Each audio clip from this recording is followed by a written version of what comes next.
Acupressure points बताएंगे आपको। ये जो 2 उंगलियों के बीच में यहाँ पे होता है, ये आइज़ के लिए होता है।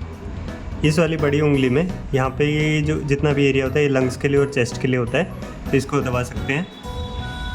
ये रिंग फिंगर होती है, इसमें अगर टिप पे देखेंगे तो स्ट्रेस के लिए होती है, हाइपरटेंशन के लिए होती है, ज़्यादा बीपी बढ़ा रहता हो। और इसी में अगर आप यहाँ पे देखोगे तो ये कार्डियक के लिए होती है, ठीक है। और इन लास्ट के 2 उंगलियों में ये जो ऊपर वाला पोर्शन होता है कान के लिए होता है।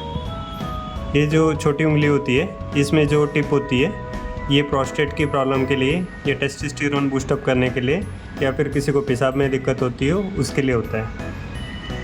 अगर हम बीच में देखेंगे तो ये किडनीज़ के लिए होता है, ठीक है। किडनी के जस्ट इस साइड में देखेंगे तो ये लीवर के लिए रहता है।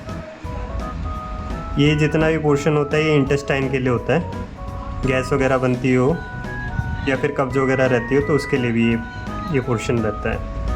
ये वाला जो पोर्शन, ये जो हेड होता है उसके लिए रहता है। मतलब एक तरह से ये सिर हो गया, तो ये हेड के लिए हो गया।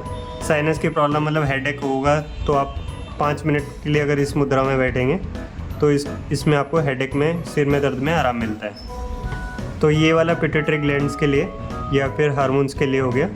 ये जो पोर्शन होता है ये एक तरह से गर्दन हो गई हमारी, तो ये सर्वाइकल की प्रॉब्लम के लिए होता है। इसके नीचे ये वाला जो होता है ये रीढ़ की हड्डी होती है, तो इसको पोर्शन को यहाँ पे पकड़ेंगे और ये ऐसे प्रेस करेंगे तो पूरी रीढ़ की हड्डी में किधर भी कोई दिक्कत होगी तो उसमें रिलीफ होता है। नीचे जाएंगे तो ये वाला जो पोर्शन होता है, ये जो 2 उंगलियाँ हैं, अब यहाँ पे इस साइड में नीचे जाएंगे तो ये ओवरीज के लिए और टेस्टिस के लिए होता है, ठीक है। अगर आपको ज़्यादा कन्फ्यूज़न नहीं चाहिए तो आप बस क्लैपिंग कर सकते हो, इससे सारे प्रेशर पॉइंट्स प्रेस होते हैं। Thank you.